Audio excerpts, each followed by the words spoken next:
Donc bonjour, on se retrouve aujourd'hui pour vous donner une explication sur la solution Dicerno, qui va comprendre donc une centrale Dicerno TCUR, au moins un poste président, ici Dicerno, et alors plusieurs postes conseillers, délégués que vous pouvez retrouver comme ceci.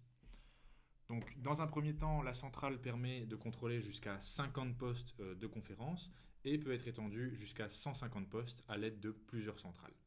Alors pour commencer, eh bien, vous devez brancher la centrale à l'aide de l'entrée qui se trouve à l'arrière, donc qui est ici. Vous pouvez donc la brancher sur secteur. Vous avez un bouton ici qui s'allume, vous pouvez simplement cliquer dessus pour démarrer la centrale. Ensuite, vous allez pouvoir venir brancher les différents postes de conférence donc à l'arrière de cette centrale. Sur l'arrière de la centrale, vous pouvez remarquer qu'il y a ici 4 ports pour venir brancher les postes de conférence. Une fois que vous avez branché votre centrale Dicerno, vous allez pouvoir ici brancher en fait les différents postes de conférence.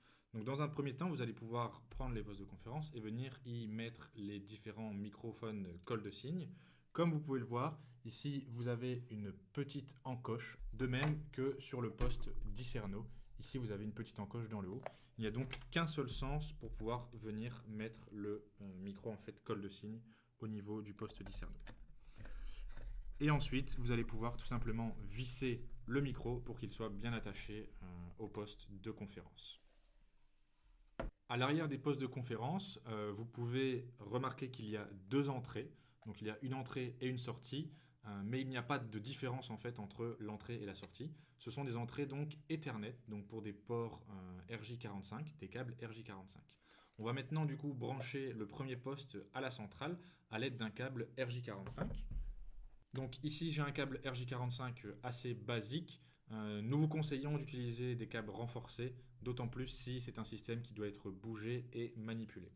Au niveau des branchements, vous allez simplement pouvoir venir prendre donc votre fiche RJ45 et la mettre dans le poste Dicerno, et ensuite venir raccorder ce premier poste à la centrale. Donc ici, j'ai ma centrale, je vais venir brancher le premier poste. Petite indication, une fois qu'un poste est bien branché, on a en fait ici une lumière verte qui est affichée, alors que sur les autres, on a une lumière qui est jaune. De même, au niveau du poste de conférence, la lumière est passée au vert alors qu'elle était en jaune de l'autre côté. Donc le système est conçu pour brancher les postes à la chaîne. Donc une fois que vous avez branché votre premier poste de conférence, vous pouvez prendre un autre câble RJ45 et venir brancher le premier poste au deuxième poste Dicerno. Voilà, nos 2 postes sont maintenant attachés et reliés. Si vous souhaitez mettre plus que 2 postes, évidemment, ce sera le même principe à chaque fois, jusqu'à 20 micros par branche.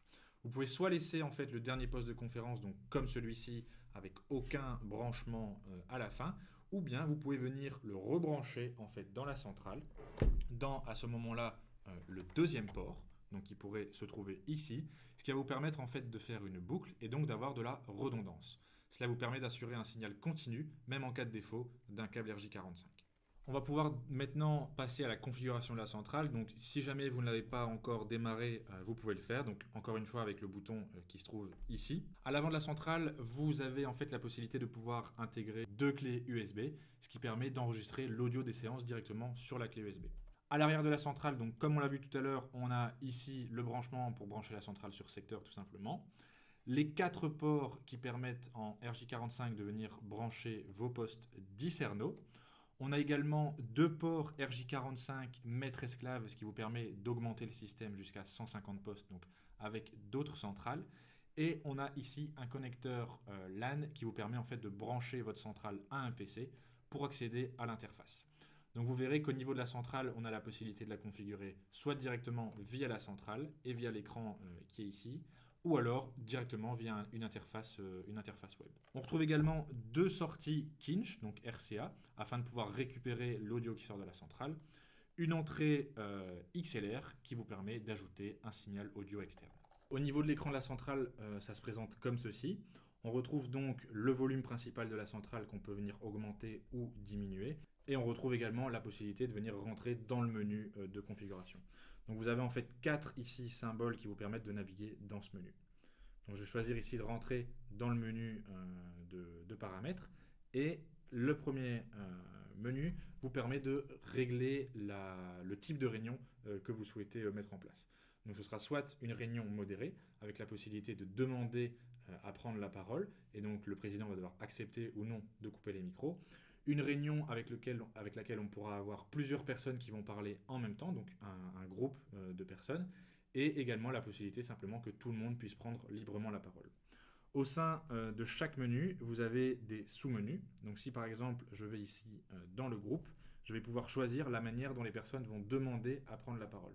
Donc c'est-à-dire qu'elles pourront soit appuyer une première fois sur le micro, ou alors elles vont devoir rester appuyées pour parler, ou alors on peut aussi avoir une détection au niveau du son proche du micro, ce qu'on déconseille à ce niveau-là. Donc ici, on va choisir que la réunion sera mise en modération, donc c'est-à-dire que le président va devoir accepter ou non d'activer les micros.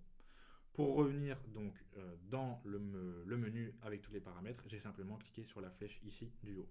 Je vais naviguer avec les flèches qui sont sur le côté. Donc ici, ce menu permet de pouvoir régler justement la sensibilité lorsque vous activez le déclenchement automatique des micros en fonction du son. La troisième option vous permet de gérer la sensibilité du micro en fonction de si la personne sera proche, éloignée ou à normale distance par rapport au microphone. Cette option-ci vous permet de choisir combien de personnes en même temps peuvent avoir leur micro activé lorsque vous avez par exemple une conversation de groupe. Donc simplement en cliquant sur les flèches, vous pouvez ajouter jusqu'à 8 personnes, 8 micros actifs en même temps et revenir également en arrière avec les flèches. Cette option-ci vous permet de choisir si vous souhaitez mettre la centrale en mode économie d'énergie ou non. Cette option vous permet de remettre la centrale selon ses paramètres par défaut, en fait, ses paramètres d'origine, ses paramètres d'usine. L'option suivante vous permet simplement de régler le son qui sort de la centrale et au niveau du casque, puisque ici, sur le devant de la centrale, vous avez une entrée pour pouvoir mettre un casque audio si vous souhaitez gérer le son à ce niveau-là. Vous avez également la possibilité d'activer ou non une sonnerie, une alarme. Donc c'est-à-dire quand on va désactiver notamment les micros, il y aura une alarme. Cette option vous permet de pouvoir gérer la connexion avec un système externe. Ici, vous avez la possibilité simplement de choisir le volume sonore et l'audio out. Et alors, ici, ce sera pour l'audio in. Et finalement, vous avez un dernier menu qui vous permet de gérer si cette centrale est la centrale maître ou la centrale esclave. Ça, c'est dans le cas où vous souhaitez augmenter le nombre de postes disponibles jusqu'à 150, comme on l'a expliqué au début.